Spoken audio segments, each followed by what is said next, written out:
Hey, what's up everyone? It's your girl Brain Shanae, and it is the 4th of July, and you should know that it's 4th of July because you will literally hear my dog barking because they're literally lighting up fireworks outside of my home. So sorry about the noise if you hear him barking, but like right now. But anyways, it is officially the 4th of July. I do have some pops that I have gotten from Target, which they are exclusives, and I think this was the best time to show them to you since it is the 4th of July. But before I show them to you, I want to acknowledge the history of the 4th of July and bring up some things that maybe, some people may feel, or some people that don't know about the 4th of July and what have you. But first I wanted to bring up Frederick Douglass. He had written a speech on the 4th of July about it. And so it says on July, it says he was talking about July, the 4th of July, but he has said on July the 5th of 1852, Frederick Douglass gave a keynote address at an Independence Day celebration and asked, "What to the slave is the 4th of July?" Douglass was a powerful orator, often traveling 6 months out of the year to give lectures on abolition. His speech was delivered at an event commemorating the signing of the Declaration of Independence, held at Corinthian Hall in Rochester, New York. It was a scathing speech in which Douglass stated, "This 4th of July is yours, not mine. You may rejoice, I must mourn." In his speech, Douglass acknowledged the founding fathers of America, the architects of the Declaration of Independence, for their commitment to life, liberty, and the pursuit of happiness. And he says, "Fellow citizens, I am not wanting in respect for the fathers of this republic. The signers of the Declaration of Independence were brave men. They were great men too, great enough to give frame to a great age. It does not often happen to a nation to raise at one time such a number of truly great men. The point from which I am compelled to view them is not certainly the most favorable, and yet I cannot contemplate their great deeds with less than admiration.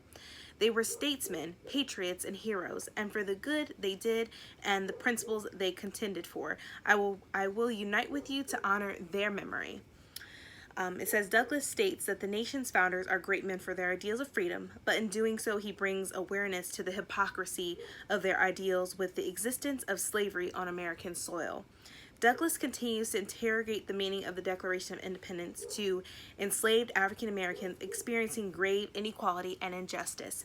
And in his speech he says, "Fellow citizens, pardon me. Allow me to ask, why am I called upon to speak here today? What have I or those I represent to do with your national independence? Are the great principles of political freedom and of natural justice embodied in that Declaration of Independence extended to us? And am I therefore called upon to bring our humble offering to the national altar and to confess the benefits and express devout gratitude for the blessings resulting from your independence to us?" It says, "Would to God, both for your sakes and ours, that an informative answer could be truthfully returned to these questions. Then would my task be light and my burden easy and delightful. For who is there so cold that a nation's sympathy could not warm him? Who so abhorrent and dead to the claims of gratitude that would not thankfully acknowledge such priceless benefits?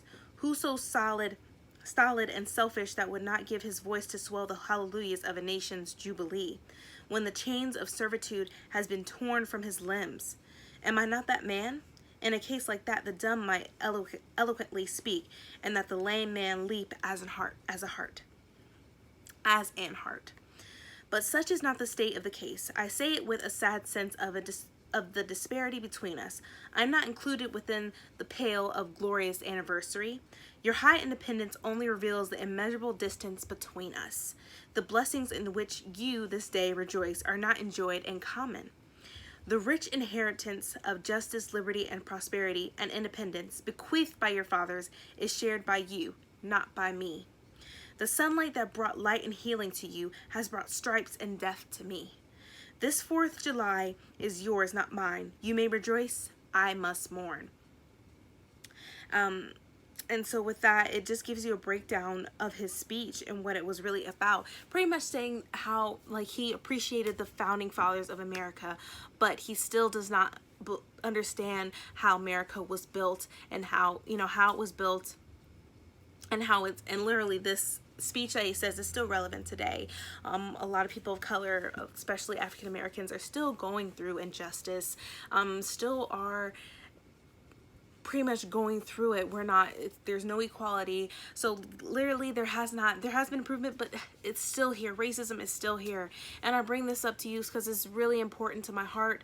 I think it's important to people of color, especially since I have a son.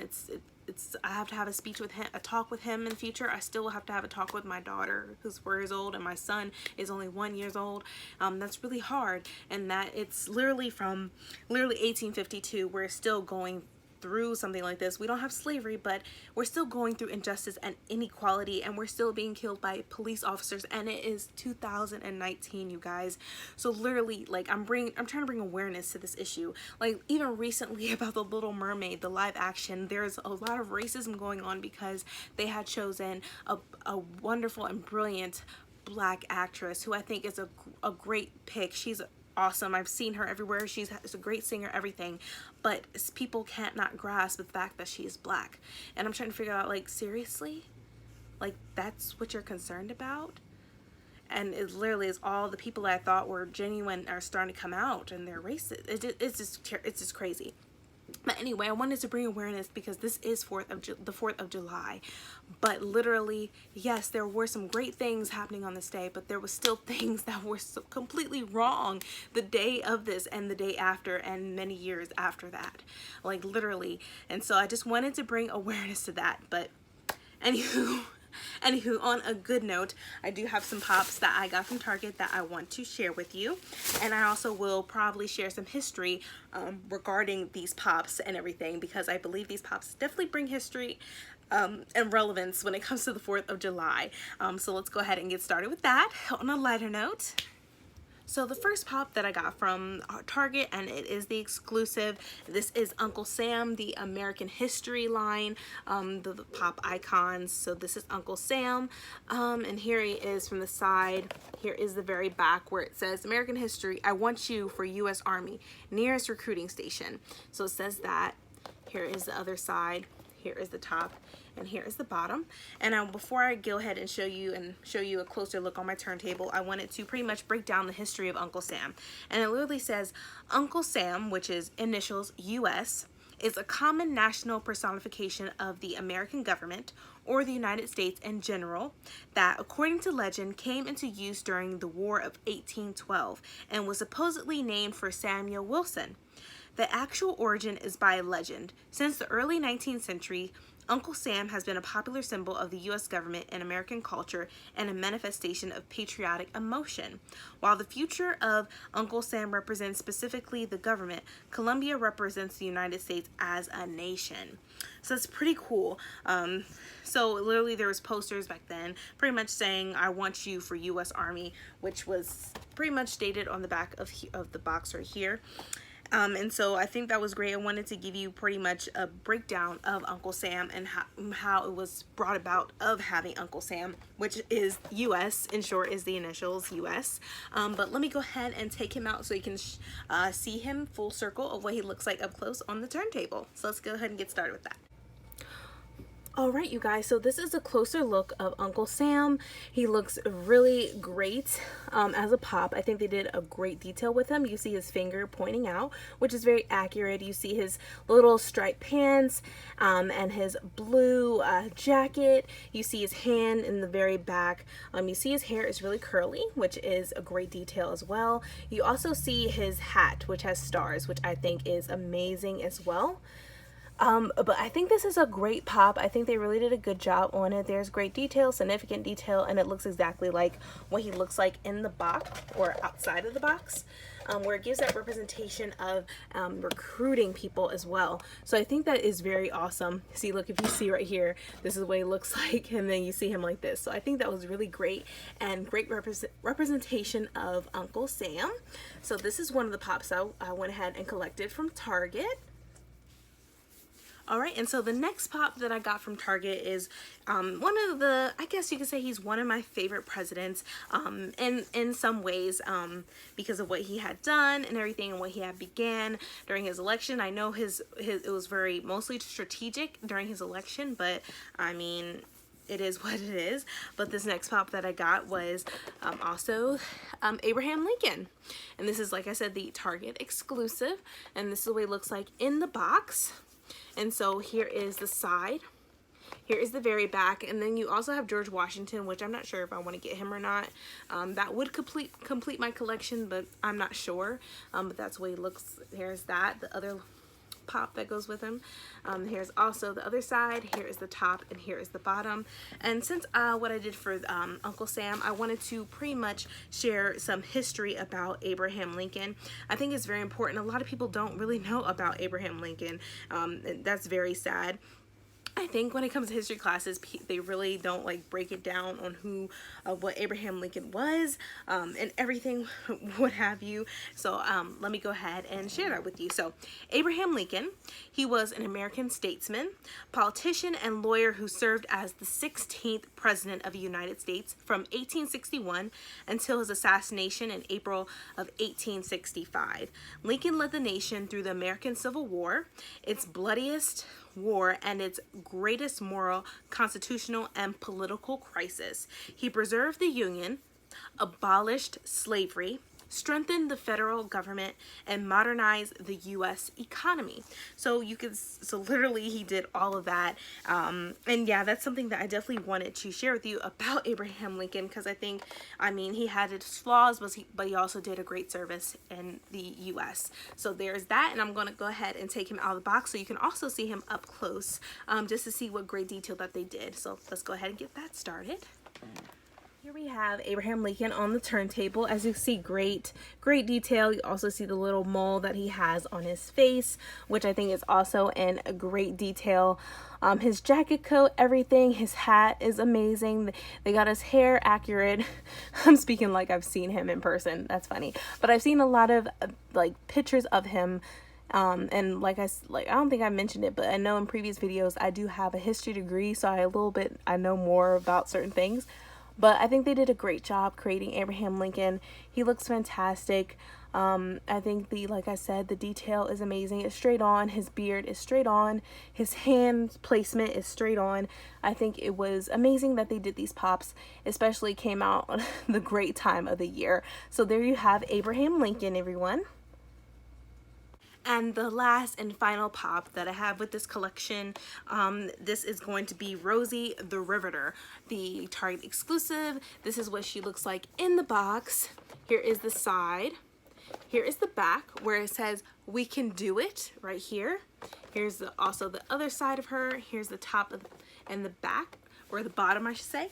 But like I did with the first two, I'm going to pretty much share with you the history of Rosie the Riveter, and I think it's very fascinating and interesting, and it's just shows you women, women got strength, we're great, stay strong. Women empowerment, that's what I just gotta say. But anyways, so Rosie the Riveter is a cultural icon of World War II, representing the women who worked in factories and shipyards during World War II, many of whom produced munitions and war supplies. These women sometimes took entirely new jobs, replacing the male workers who joined the military. Rosie the Riveter is used as a symbol of American feminism and women's economic advantage. Similar images of women war workers appeared in other countries such as Britain and Australia. The idea of Rosie the Riveter originated in a song written in 1942 by Red Evans and John Jacob Loeb.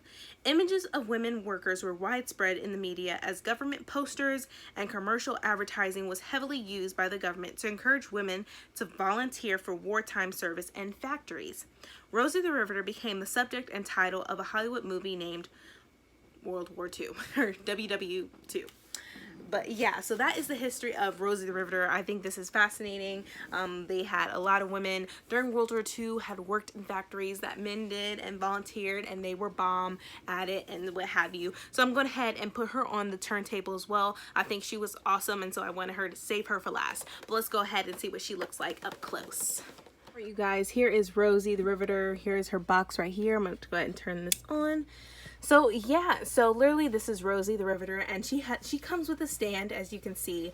I think they did a fantastic and awesome job with Rosie the Riveter. The sculpting is great. The red bandana with the polka dots is amazing. Great, awesome detail. I like her boots, her socks. They're awesome, and pretty much her working suit is spot on. It is amazing. I love this. And then at the very, very, very front of her, you see the equipment that she uses as a worker. I think that was great that they included that. I think that's awesome and amazing, because as she's still holding the equipment, she still has her fist up saying, "We can do it." So I think that is awesome. Eyelashes, everything spot on. Hair, spot on. I think it's a great image regarding the iconic image of Rosie the Riveter. But that is it, you guys. I really hope you all enjoyed this video. I think it was very informational. Some people don't know about the history of America, or they just don't know in general, or they don't know more about these figures on the history and the significance of them. And I think that was awesome, and I wanted to share that with you. Just, you know, since I'm a history buff and I love history, have a history degree, so it's like I had to do that. It's the 4th of July.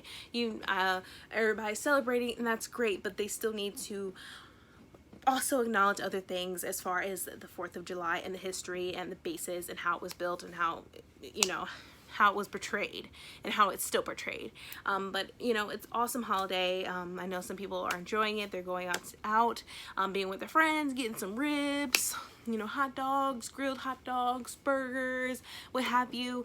But anyway, I really hope you enjoyed this video and history that I had to share with pretty much the 4th of July and all these figures that I had gotten from Target, which I know some Targets have been sold out, and there are some Targets that still have them. So if you are interested in them, I would definitely check out Target and see if they have any left. But if you enjoyed this video, please give me a thumbs up. Also hit the subscribe button and that bell to be notified when I upload more videos in the future. But thank you so much, you guys. See ya!